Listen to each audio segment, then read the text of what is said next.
They had already torn the collar of her dress at the shoulder and tied her wrists to the hitching rail outside the Rimrock Bank before Rowan McCabe rode into town at all, and the crowd gathered in the square that hot afternoon was thick enough and silent enough that he knew before he'd even swung down from his horse exactly what kind of town he'd ridden into. "Debt don't die with the debtor," Garrick Slade was saying, loud, pacing before the widow with a leather quirt held loose and deliberate in one hand, playing to the crowd the way a preacher played to a congregation. Thomas Calder owed this bank $1,100, and $1,100 doesn't forgive itself just because a man's fool enough to break his neck falling off a green horse. Somebody's going to answer for that debt, and since the widow Calder can't produce the money, she'll answer for it another way. So the rest of you remember what happens when Rimrock men think they can borrow from me and die before they pay. The woman tied to the rail did not cry out, though her face was white and her jaw was set hard enough to show the strain of it, and Rowan understood, watching her, that she had already decided not to give this man the satisfaction of her tears, whatever it cost her to hold that resolve. She was perhaps 30, in a plain calico dress gone thin at the elbows, dark hair coming loose from its pins, and there was something in the level, furious way she held Slade's gaze that told Rowan she was not merely afraid. She was raging, quiet and contained, at the sheer injustice of what was being done to her in broad daylight before half the town. Nobody in that crowd moved to stop it. Rowan saw the marshal, a soft, sweating man named Otis Beck, standing at the edge of the boardwalk with his badge catching the sun and his hands doing absolutely nothing, and he understood that particular kind of cowardice too, the kind that wore a badge and called itself keeping the peace. Slade drew back the quirt. "That's enough," Rowan said. He had not meant to say it loud. He rarely said anything loud, had learned years ago that a quiet voice carried further in a room that expected shouting, and it carried now, flat and certain, across the square. Stopping Slade's arm mid-swing and turning every head in the crowd toward the scarred stranger standing at the edge of it with his hand resting, unhurried but unmistakable, near his gun. "This isn't your business, stranger," Slade said, recovering himself, though something in his eyes had gone wary at the sight of the long, pale scar running from Rowan's temple to his jaw, the kind of scar that told its own story to men who knew how to read one. "Made it my business the moment I rode into your town and saw a man about to whip a woman tied to a rail in front of children," Rowan said. He nodded, mild, toward a cluster of boys who'd climbed the mercantile steps for a better view. "Cut her loose. You don't know what she owes me." "I don't much care what she owes you," Rowan said. "I know what a decent man doesn't do, whatever the ledger says, and horsewhipping a widow in the street isn't collecting a debt, Slade. It's cruelty wearing a debt's clothes, so it doesn't have to answer for what it really is." The square had gone dead silent, the kind of silence that meant every soul in it was watching to see whether this stranger's nerve matched his words. Slade's eyes flicked, calculating from Rowan's steady hand to the crowd's fixed attention, weighing what it would cost him to press the matter in front of witnesses who might for once remember whose side they'd seen him take. He lowered the quirt. "Cut her loose," he told one of his men sour, "since the gentleman's so concerned for her welfare. But this isn't finished, Mrs. Calder. Not by half. You've got till the end of the month to satisfy that debt, one way or another, or I'll have the sheriff in Cheyenne out here with a writ, and no scarred stranger's going to stop that." He mounted and rode off with his 2 hired men trailing behind him, and the crowd, released from its silence, dispersed quickly, murmuring, careful not to meet the widow's eyes, as though her humiliation were somehow contagious. Rowan crossed the square himself and cut the rope from her wrists with his own knife, careful, his hands gentler than the scarred, weathered look of him would have suggested to a stranger. Up close he could see the raw marks the rope had already left on her skin, and the single thin red welt already rising along her collarbone where the quirt had caught her once before he'd stopped Slade's second swing, and something in him went very quiet and very cold at the sight of it, a stillness he recognized from his years wearing a badge. The particular stillness that came just before a man decided, fully and finally, what he was willing to do about an injustice. "You didn't need to do that," she said, her voice steadier than he'd expected, rubbing feeling back into her wrists. "Though I'm grateful. Naomi Calder." "Rowan McCabe," he said, "and I expect I did need to, ma'am." Some things a man can't ride past and keep calling himself a man afterward.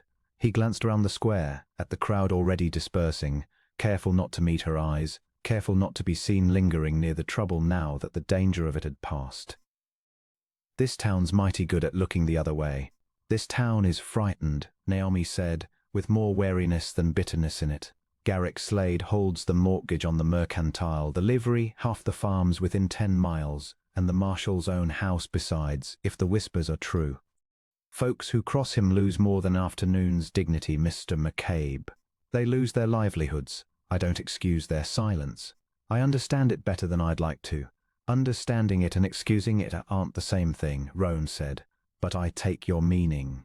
Naomi Calder had buried her husband 4 months past, thrown from a green horse he'd had no business breaking alone, and had spent every week since fending off Garrick Slade's increasingly aggressive demands for a debt she had never seen documented, never signed for, and did not believe in her bones that Thomas had genuinely owed at all.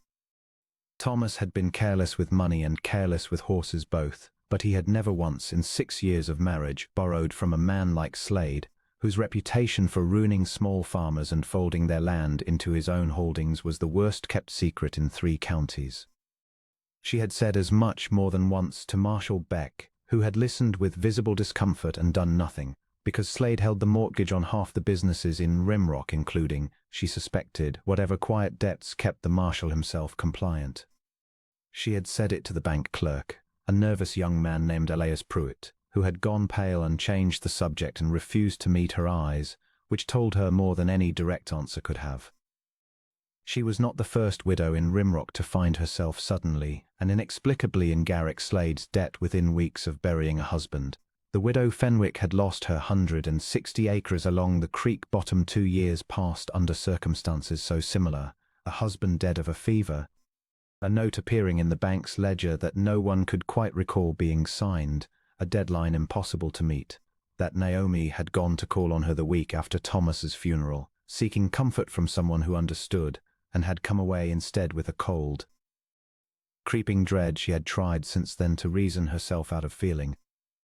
Mrs. Fenwick had answered her questions in a whisper, glancing at her own windows as though Slade's men might be listening even there, and had begged Naomi, in the end, not to fight it, not to make trouble, because trouble was how a woman ended up with considerably less than a farm to lose. Naomi had not listened.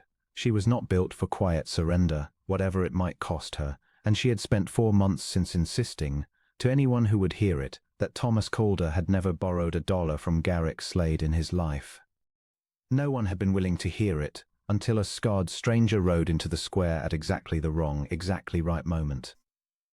She had 11 days left before Slade's deadline, a homestead of 40 acres that had been Thomas's grandfather's before hers, and as of that afternoon in the square one scarred, quiet stranger who had stepped between her and a whip without asking a single question first.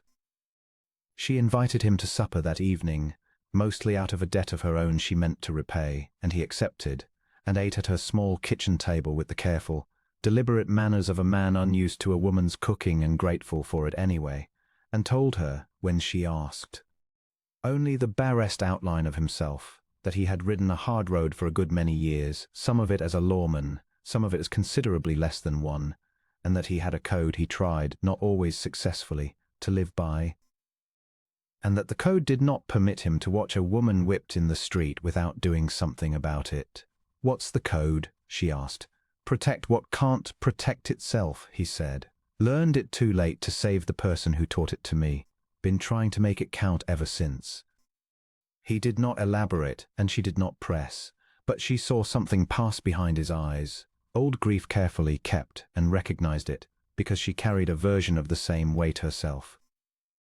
He stayed in Rimrock Pass that first night, took a room over the saloon and odd work at the livery, and found reasons, most days, to ride out to the Calder homestead before dusk, mending fence, checking her well, splitting wood she had been splitting herself, badly since Thomas died.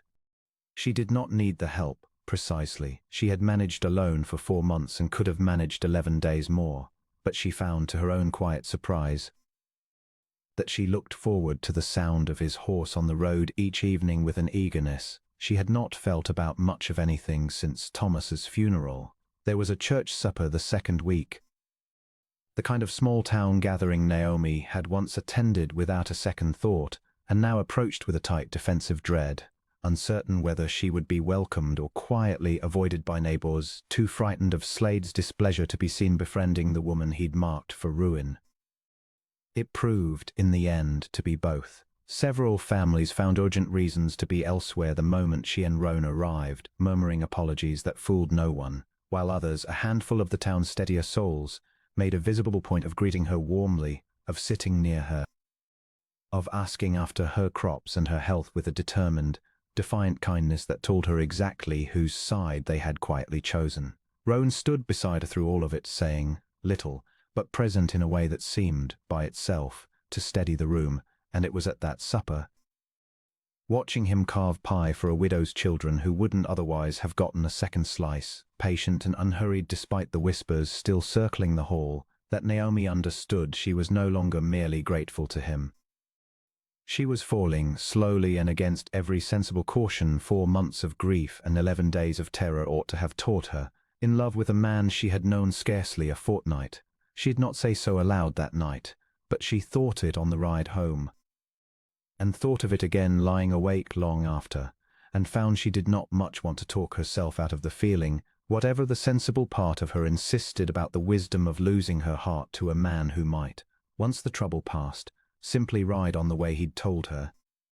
That very first evening was his habit. Slade predictably did not take kindly to the stranger's continued presence.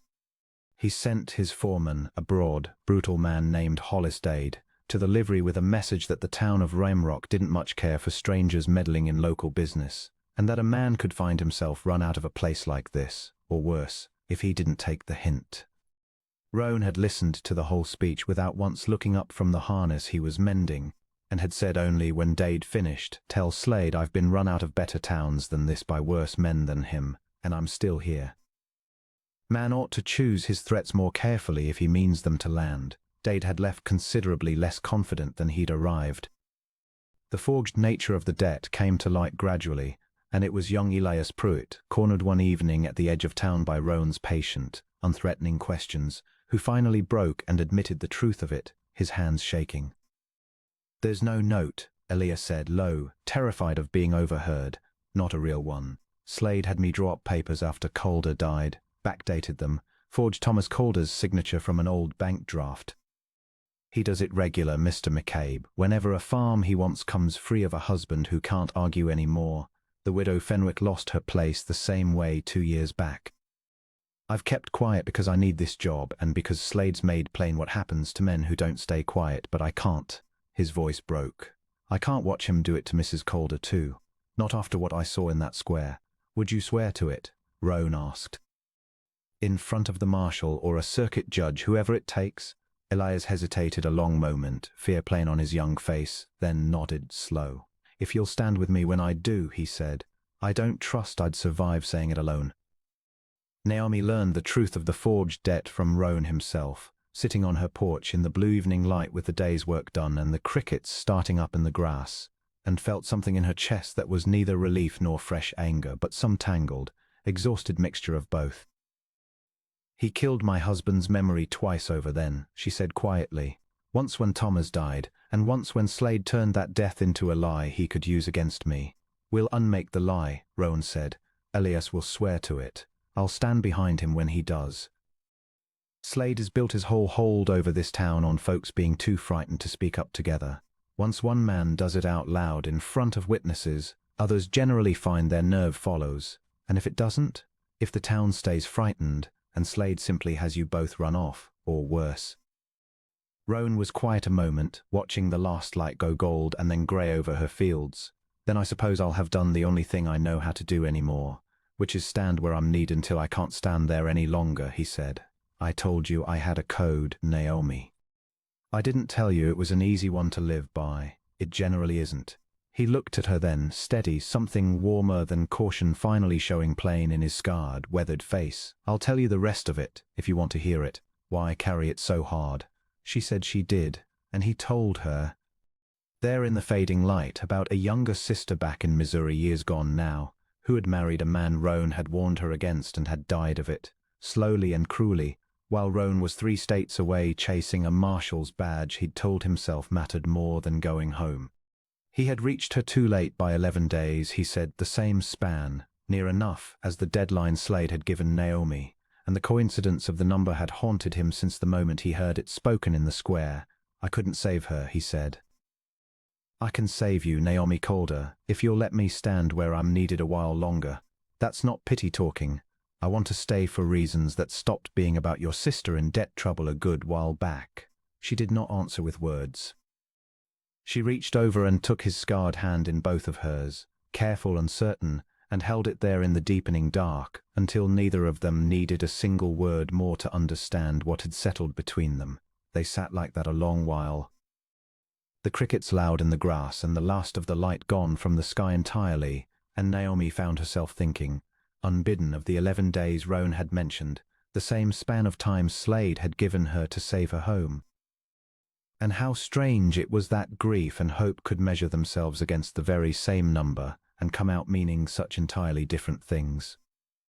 She thought of Thomas too, briefly, without the raw ache such thoughts had carried even a month before, grateful, now, for the 6 good years they'd had, and ready at last to let herself want something more than mere survival out of whatever years still lay ahead of her.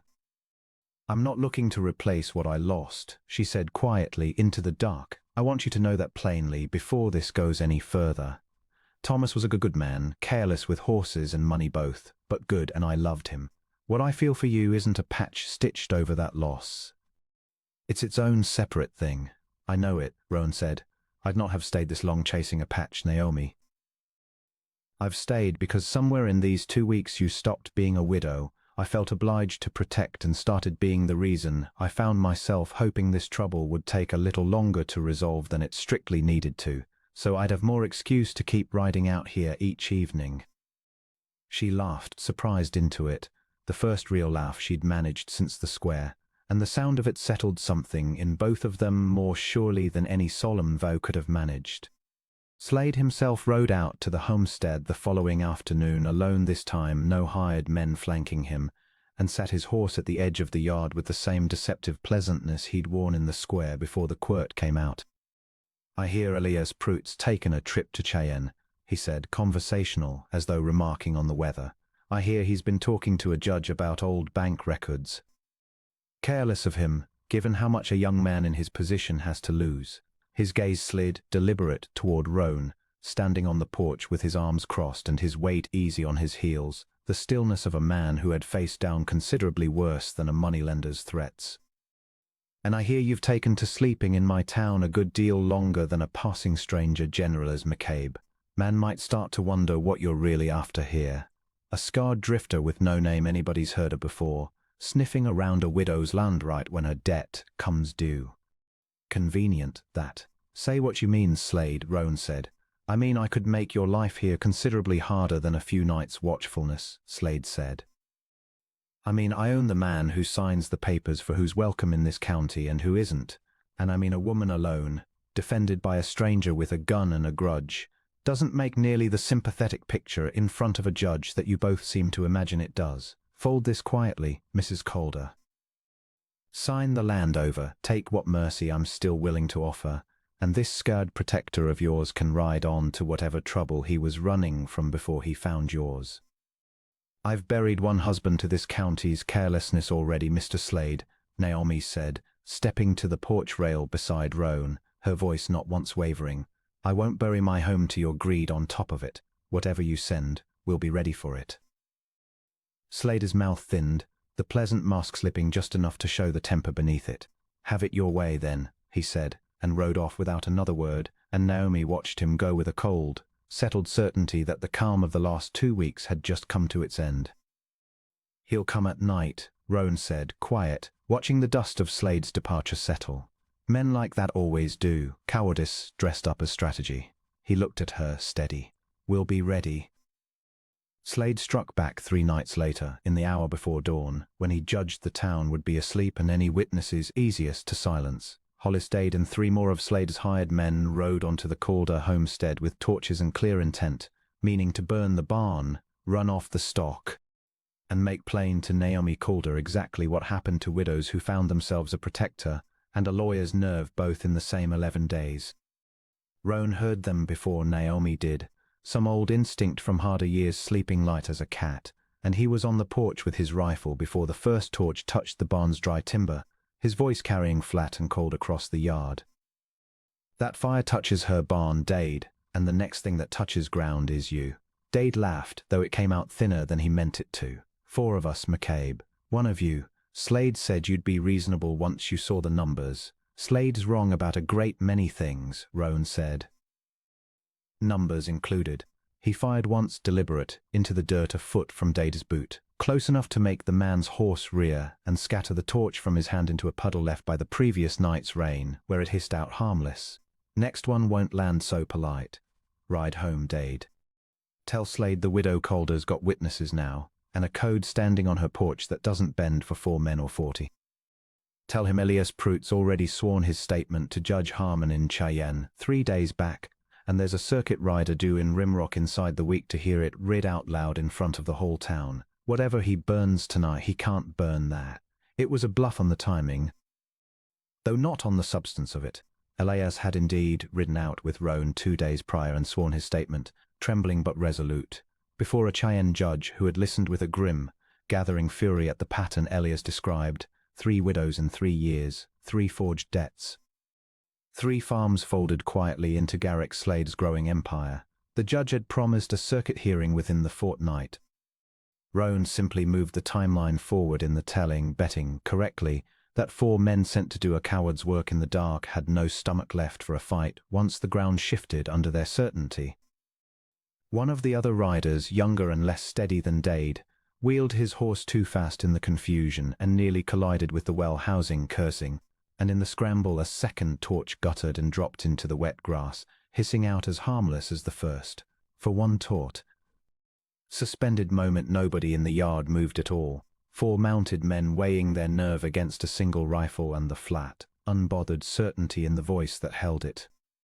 While behind Roan the farmhouse door creaked open and Naomi stepped onto the porch in her nightdress with Thomas's old shotgun already leveled and steady in her own 2 hands, adding a second barrel to the arithmetic Dade had come to collect.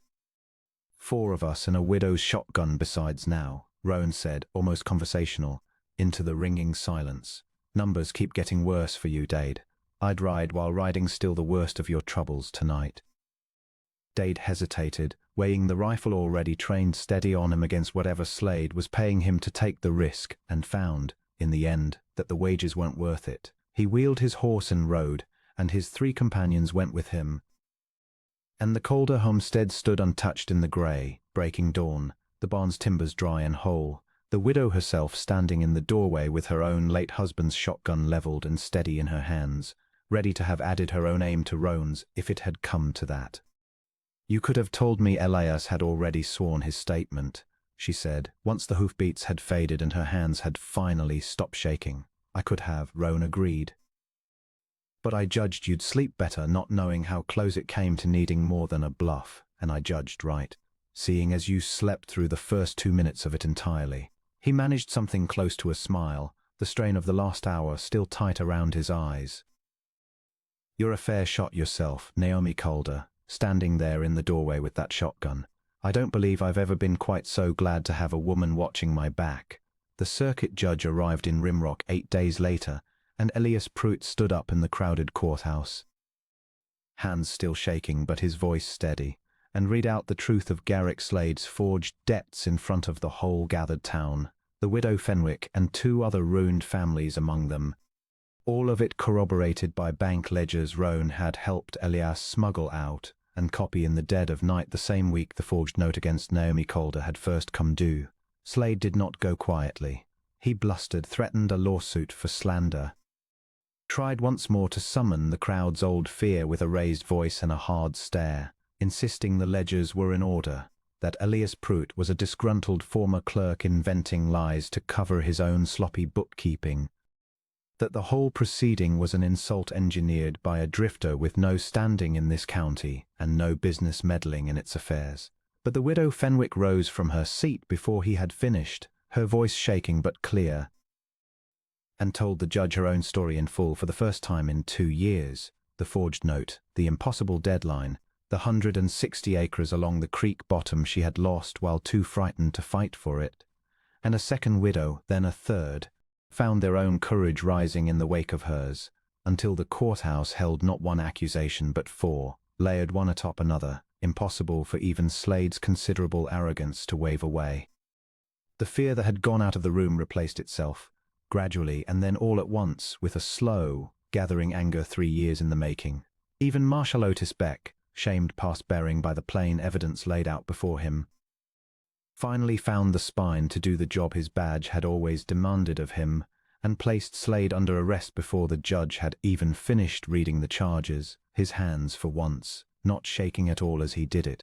Naomi Calder stood at the back of that courthouse with Roan McCabe beside her, his scarred hand resting light and steady at the small of her back, and watched the man who had tied her to a hitching rail and raised a quirt to her in broad daylight let out in irons past a town that had, for years, been too frightened to look him in the eye and now, at last, was not. "It's finished," she said, quiet, disbelieving. "The debt is," Roan said. "The rest of it, Naomi, that's only just getting started, if you're willing." He turned to face her fully, there in the crowded courthouse doorway, careless for once of who might be watching. "I came to Rimrock meaning to ride through by nightfall. I've stayed 2 months instead, mending your fence and splitting your wood and telling myself every single day that I'd move on once the trouble passed. I don't want to move on anymore. I want to stay, if you'll have a scarred, quiet man who's spent most of his life protecting strangers and would like, for the first time in a long while, to protect someone he loves instead." "I'll have you," Naomi said, and did not care this time who in that crowded courthouse heard say it plainly, gladly, and for good. They married that autumn in the same town square where she had once stood tied to a hitching rail with her collar torn and her chin held high against a cruelty the whole town had been too frightened to stop, and this time the square was filled not with silence, but with the whole of Rimrock turned out to see justice. Finally, where a kinder face than fear had ever managed, the widow Fenwick among the guests, her own stolen land quietly returned to her by court order that same season, and Elias Pruitt standing near the front, steadier now, proud of the courage it had cost him to finally speak. The widow Fenwick, who had spent 2 years believing her stolen land gone for good, wept openly at the wedding and told Naomi, holding both her hands tight, that watching her fight and win had given the whole town something it had been missing far longer than anyone liked to admit. Proof that Rimrock's fear did not have to be permanent, that a single voice raised in the square could, in time, gather enough others behind it to change what a town was willing to tolerate. Elias Pruitt, who took the bank's management himself within the year once Slade's holdings were broken up and honestly redistributed by court order, stood near the front of the crowd steadier than Naomi had ever seen him, proud of the courage it had cost him to finally speak, and told anyone who asked that he owed the widow Calder and her scarred protector a debt of his own now, one he intended to spend the rest of his career in Rimrock repaying honestly, one fair ledger at a time. And Naomi McCabe, who had once believed herself entirely alone against a man who owned half the town's fear, walked out of that square on the arm of the scarred stranger who had said, simply and immovably, "That's enough," and understood at last that some men's codes were worth every hard mile it took to find them, and that a home once nearly lost to cruelty could be rebuilt, stone by patient stone, into something no debt and no deadline would ever again have the power to take from her.